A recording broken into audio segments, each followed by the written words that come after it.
we've looked at like if like you're looking at your own anxiety, and what is are there things that you can do? So if you're wanting to speak to others about your anxiety, so like your loved ones, like are there ways that they should, like, tips we should give them, or what? For sure. Yeah.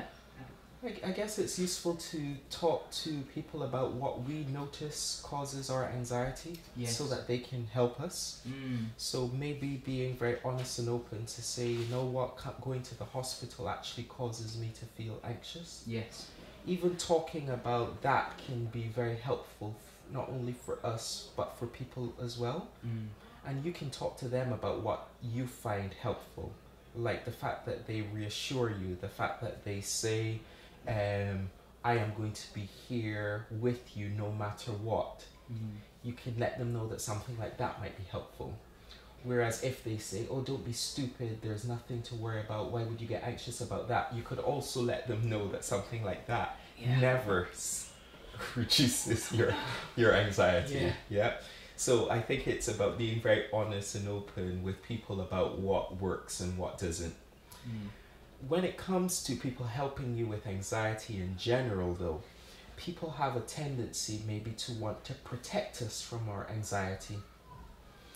For instance, if we are anxious about going outdoors or about other social situations, it's not uncommon for family and friends almost to do stuff that means that we don't have to go outdoors.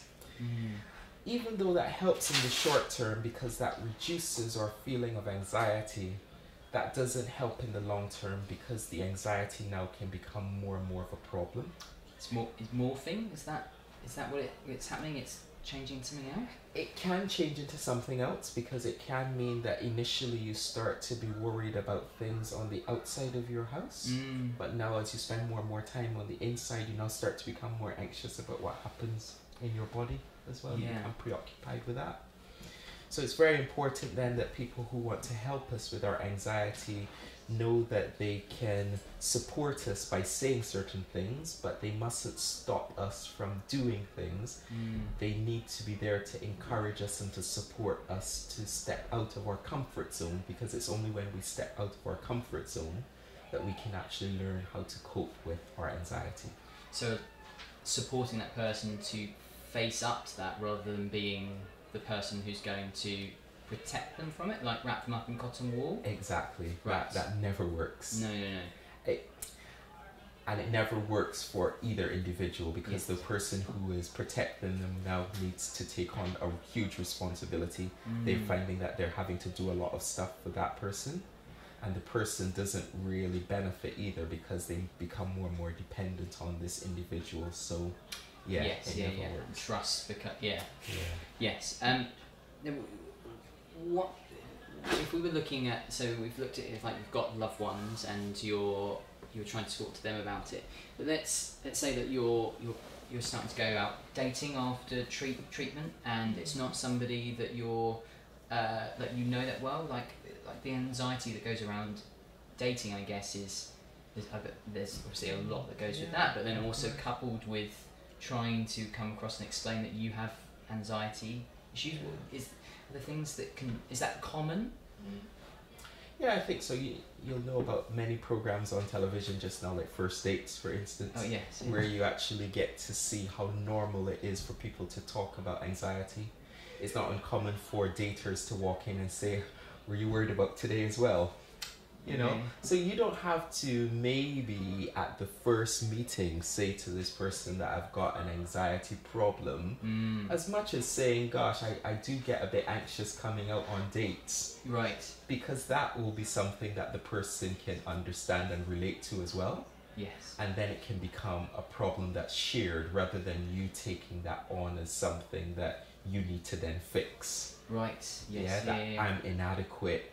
I've got this anxiety stuff happening, it's going to affect me on my dating, whereas no, it's just a normal thing that you're experiencing, and maybe they're experiencing some degree or the same or even more than that degree of anxiety as well. I guess that's a helpful thing to have, isn't it, to go out and go, well, they will be if we're doing the scale thing, they will be anxious in some way as much as I'm anxious, and of course, because everybody has anxiety. Yeah, and I would think that with dating, it would be very uncommon for people to be at the bottom of that scale on the first date, a Yes. 0. Mm. And I would think that it would be more than that. And so that is something that you will experience, but the other person will experience. Mm.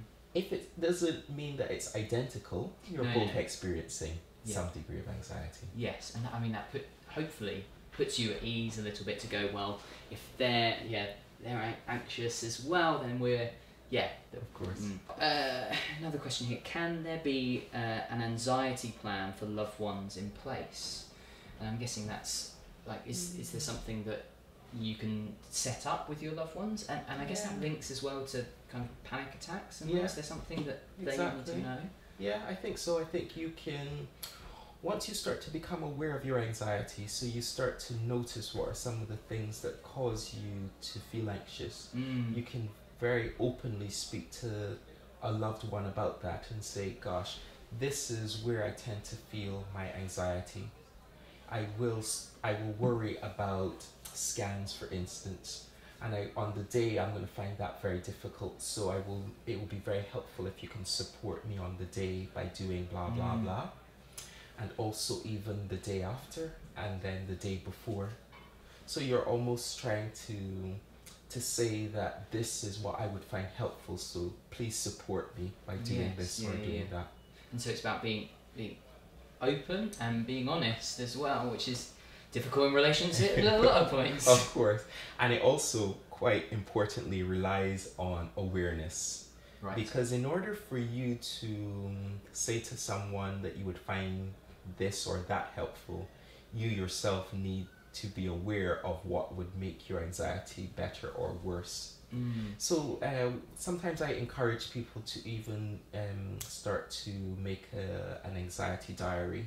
Right. Writing down the situations that they were in that caused them to feel anxious, and also starting to notice the stuff that happens in their body, as well as what happens in their mind, and also how they tend to behave and how they emotionally feel.